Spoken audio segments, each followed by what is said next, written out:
ఏం డాడీ కోయిడ్ చెట్టు అంతా పడిపోయిందా? అంతలా ఉంటది దాని మొదల? ఎంతలా ఉన్నా ఒక దానిపైన ఆధారం ఉండేది. ఈ కొయ్యి ఇప్పుడు సపోర్ట్ పెట్టినాము, ఆ సపోర్ట్ మీదనే ఉండింది. అది ఎంతలా ఉండదు అనేది అది చూసుకోవాలా. ఆ సపోర్ట్ పెట్టిన దాని వల్ల కొయ్యి సపోర్ట్ పైనే ఉండింది. అది ఆ కొయ్యి తీస్తానే వాలిపోయింది. చూస్తున్నారు కదా ఈ చెట్టు మొదలు ఎంతలా ఉందో. దీనిపైన ఈ చెట్టు పైన ఆకారం ఎంతగా ఉందో చూస్తున్నారు కదా. అదే ఈ చెట్టు మొదలైతే చాలా సన్నగా ఉంది కదా. ఈ చెట్టు ఆకారం దానికన్నా చాలా పెద్దగా ఉంది. ఇప్పుడు మీకు ఏమర్థమైంది? ఆ చెట్టు బాగా లావుగా ఉంది, మొదలు పైన ఒక రకంగా ఉంది. కానీ ఒక కొయ్యి సపోర్ట్ పైన ఉండేటప్పటికి ఆ కొయ్యి తీసిన పట్టినే అది వాలిపోయింది. ఇది మొదలైతే సన్నగా ఉంది ఈ చెట్టు, కానీ పైన చాలా గుబురుగా ఉంది. అయినా దానికి ఏ సపోర్ట్ లేకుండా అది అట్నే నిటారుగా నిలబడుకొని ఉన్నది. మనం కూడా జీవితంలో అంతే. మనము మన కష్టం అనేది పోవాలా, ఎలా సంపాదించుకోవాలనేది ముందుకు పోవాలి. అంతే, కష్టం మీద ఆధారపడాలి.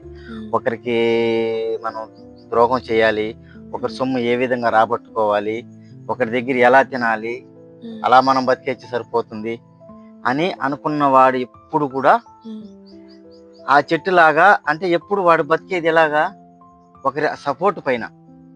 ఒకరిని నాశనం చేసి వాళ్ళ సొమ్ము మనం తినడము, లేదంటే ఒకరిని ఏదో ఒక విధంగా వాడికి మోసం చేసి మనం తినడము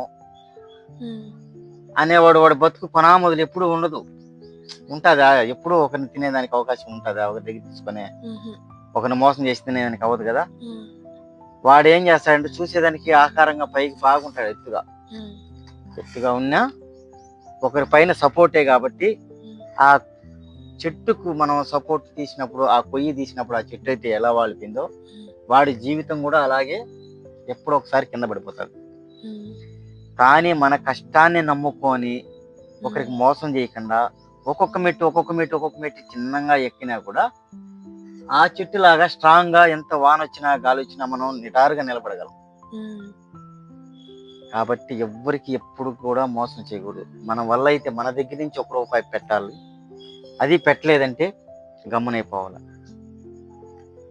అంతేగాని ఒకరిని చెడగొట్టడం, వాళ్ళ సొమ్ము మనం ఇలా తీసుకొని బతకాలి, ఇలా దొంగతనాలు చేసేసి తొందరగా బతకచ్చు, ఇలా ఎవరినో ఒకరిని మోసం చేసి వాళ్ళ సంపాదన మనం తింటా ఉంటే సరిపోతుంది అని ఎప్పుడు అనుకోకూడదు.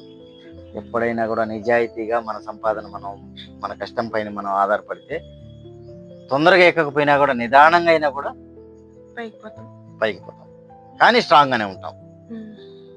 ఓకేనా? ఇప్పుడు మీకు అర్థం అవ్వాలనేసి ఆ చెట్టు మొదలు తీసింది నేను. ఆ చెట్టు ఒక కొమ్మపై, ఒక కొయ్యి పైన ఆధారపడి ఉన్నది. మీకు మామూలుగా ఇలాగా అని చెప్తే మీకు అర్థం కాదు, చిన్నపిల్లలు కాబట్టి. జీవితంలో మీరు ఎదగాలంటే ఏం చేయాలి? ఒక ఉదాహరణ మీకు చూపించాలి, అందుకనేసి మీకు అది చూపించింది. ఓకేనా? ఇప్పుడు మీకు బాగా అర్థమైందా?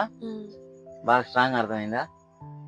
అలాగైతే మాలాగా కూడా మీకు కూడా, మా పిల్లల్లాగా కూడా మీ పిల్లలకు కానీ మీకు కానీ బాగా మీకు అర్థం కావాలంటే మరిన్ని వీడియోల కోసం మా ఛానల్ ని లైక్ చేయండి, షేర్ చేయండి, సబ్స్క్రైబ్ చేయండి. Bye bye. Thank you friends.